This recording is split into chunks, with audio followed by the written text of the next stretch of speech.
A few things I learned from Professor Wesch's video was that the webcam connects us to a community, and that digital text is not only about text, but about linking people in a way that we never have before.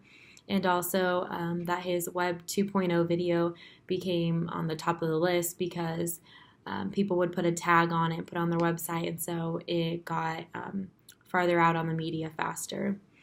I related to Professor West when he said, when media changes, human relations change.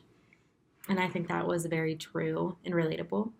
And as a future teacher, media is always changing, so I think it's very vital for us as teachers to know the changes and stay on top of it as much as possible.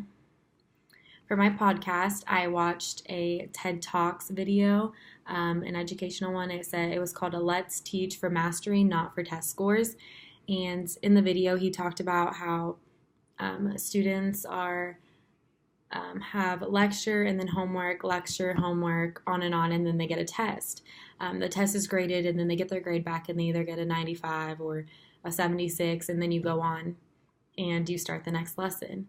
And the same thing happens again. And as you get into high school, all those things that you missed adds up since you didn't know, you missed them, and you might not have relearned why or how to fix the problem, and it all adds up and it starts affecting you as you get into high school. So for podcast, I think that it is, you can use it in a classroom for children to read along with the podcast. That keeps them focused, and also because podcasts are free and accessible.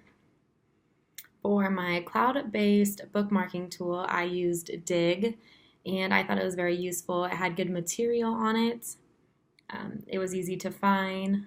There were multiple articles in one place, which was very helpful, and it was super easy to be able to save the link to find at another time. And I think that social media should be allowed in schools.